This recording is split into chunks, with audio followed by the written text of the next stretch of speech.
Exigent have been an incredibly important partner. Demonstrating value of a legal department continues to be a hot topic globally.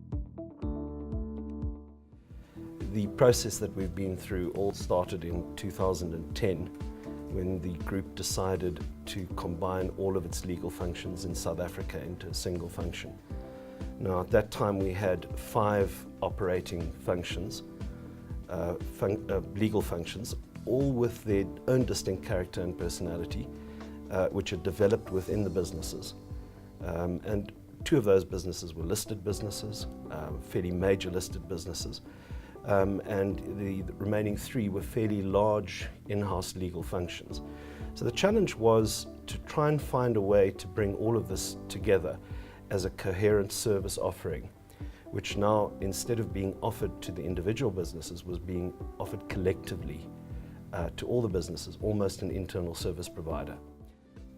So the first and most important initiative that we needed to get sorted out was that time we had roughly 70 external legal service providers. Wow. Which is an enormous number. And we were expending a vast amount of money on legal services every year. So one of the first things that we had to do was to come up with a coherent strategy to start trimming down that external legal service provider model and effectively try and find ways of extracting better value from the law firms. So that resulted in a fairly extensive process of sifting through those law firms to try and determine which ones we wanted to keep. And once we'd identified the law firms that we wanted to keep on the panel, it was about establishing a set of standards that we could use around their delivery going forward. We did that by concluding a fairly comprehensive agreement with the selected law firms that covered everything from the content of their invoices to the way in which they billed us and what they were entitled to bill for. Over the 6-year period that Group Legal has existed, we have reduced the total cost of external legal services by more than 50%, and that's not adjusted for inflation.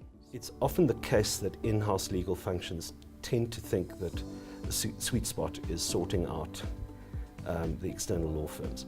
The next part of our journey was to recognize that there were certain things that the in-house function did which were not suitable to be done by external law firms, but because of their volumes, were not necessarily suitable to be done internally either. 2012, early 2013, we'd identified Exigent in Cape Town and introduced them into some of our services. Particularly, we were looking at sort of low risk, high volume contract review.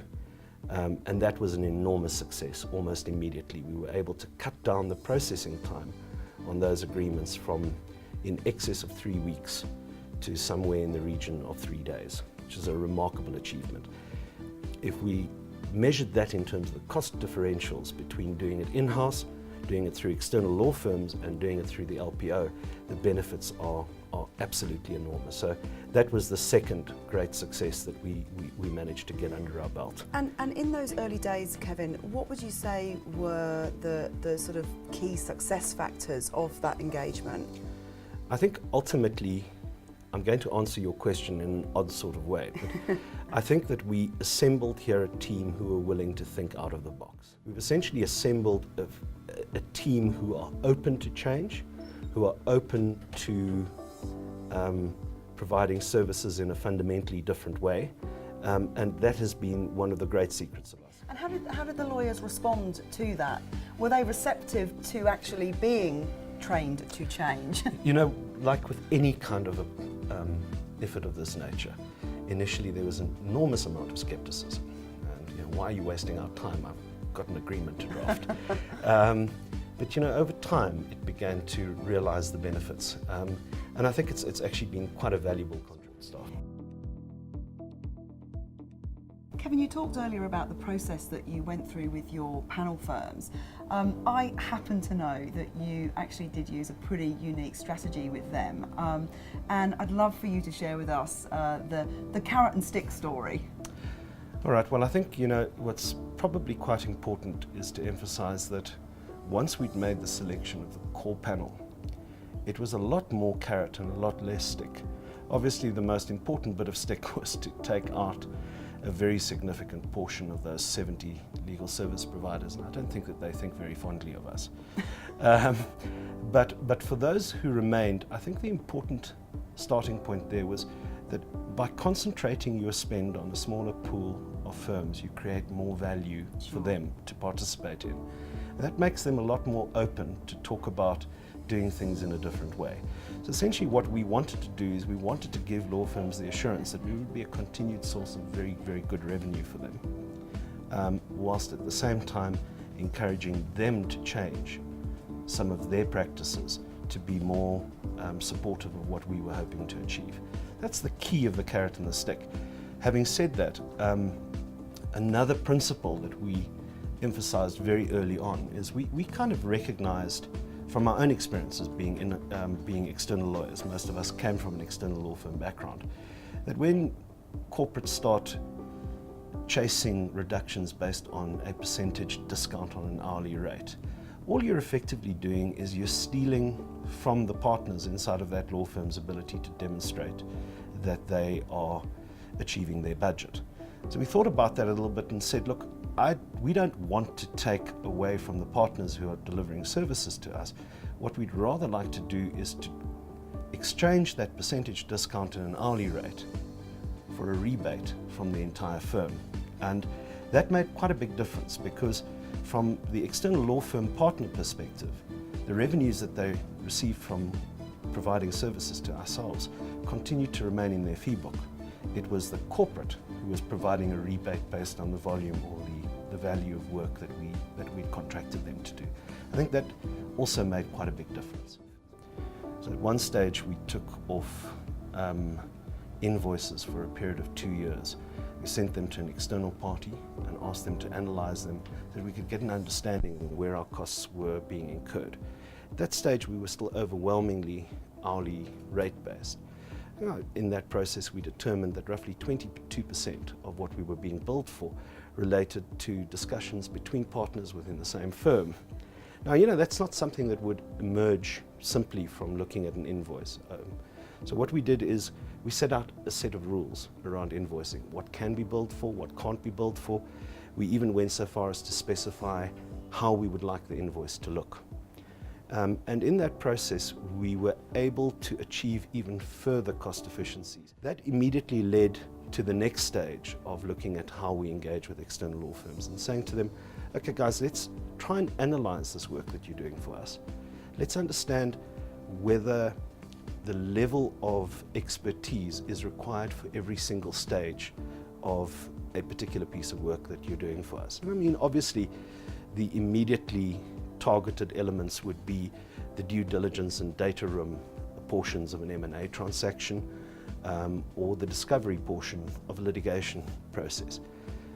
Initially, the law firms were very, very resistant to this, but over time we managed to convince them to start looking at taking those portions out and beginning to use lower cost providers to do that work. What's interesting about that is that many of our external law firms who were the most resistant to those ideas are now beginning to employ those ideas as a standard approach to being able to maximize their profitability. Kevin, you've built great partnerships with your panel firms. Is that the approach that you've taken with the alternative service providers? Actually, paradoxically not, because I only really have one major external. That's actually great to hear. We have one or two smaller LPOs helping us in certain areas, but our primary relationship has been with Exigent. And it's actually been quite an important part of the journey. If you look at the major initiatives that we've run, the first was essentially managing the external legal cost. We did that on a very data focused way, essentially capturing quite a lot of detail about the invoices that we were receiving, conducting fairly comprehensive audits of those external law firm invoices, and that was outsourced to Exigent. They did that for us, so that was an incredibly important part of the journey. One of the areas I haven't mentioned previously about some of the things that we needed to do to be able to create a coherent department was to focus on ways in which we could get reporting around the matters that we were handling consolidated into a common approach. And Exigent helped us develop a technology platform to do that, and in actual fact continue to this day to support that platform. So those are two primarily non-legal services that they provided for us. But in fact, in the area of pure legal service provision, Exigent have been an incredibly important partner there as well.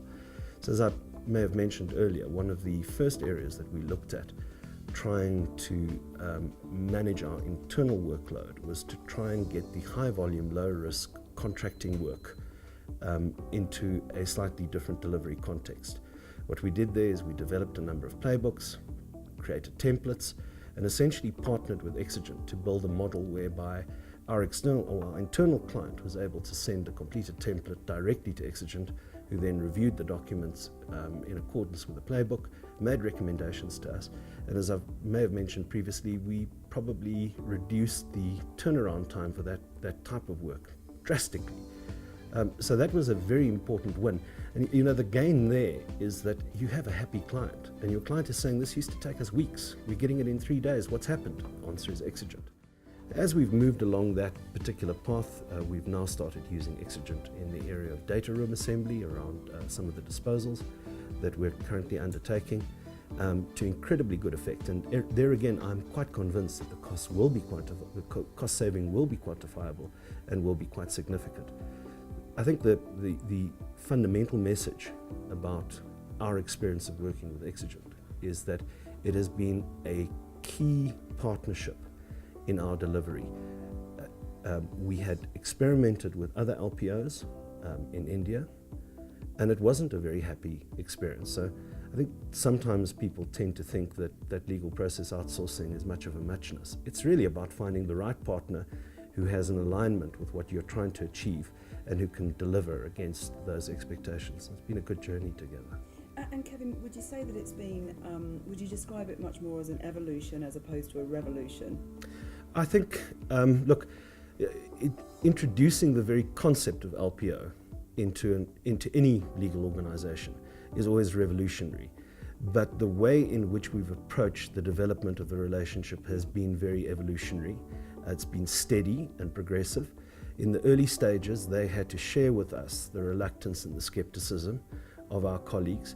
But you know, we've gotten to a point in time where I think my lawyers tend to think of the Exigent colleagues as being very much part of the team.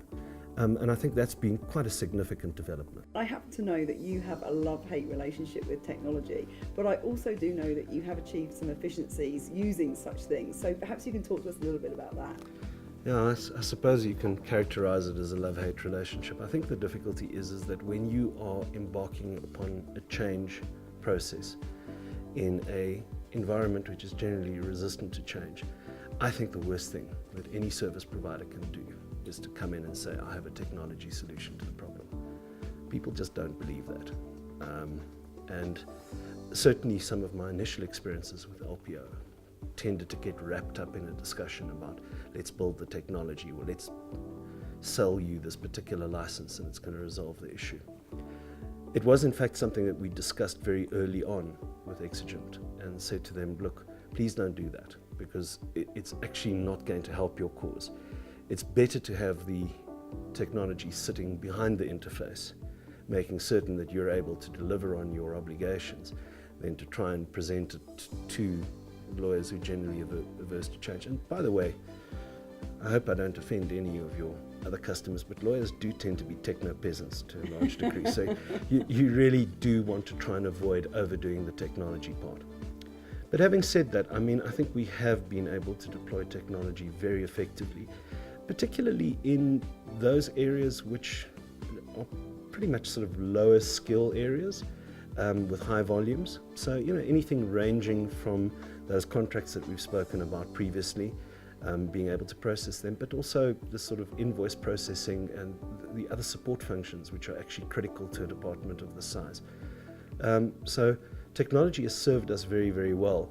And I think going into the future, it's going to serve us even better. I think we're going to have to look at using technology to a greater degree than we are at the moment. but I will be continuously sending out the message, don't talk to me about technology, talk to me about the service. I want to know about the service. That's the important component. Message received, loud and clear. We've talked about the early stages of our partnership and actually how that's developed. What of the future? Well, it's a bit of a trying time within our organisation at this stage, because I think we've decided to reposition ourselves, which is going to ultimately result in the disposal of some of our non-core assets. And I'm anticipating that our legal team may be, portions of the legal team may be transferred as part of those disposals. But I think what's really interesting about it is that this model of operation that we've developed over the last 6 years, I think is quite scalable. It works well with a small department, it works well with a large department, and we've chosen our partners well. So I guess, however trying the time in the next 18 to 24 months may be, I at least have the confidence of knowing that what we've built here together with Exigent and our external law firm providers is sufficiently agile to be able to survive that transition, and hopefully be perpetuated in a different form within the new legal departments that will form once those assets are disposed of. So feeling a little bit sad, but by the same token, very confident about the path going forward. Yeah, and further evolution. Absolutely, and that's key. Thank you very much to Exigent. You've been extraordinary partners in our success.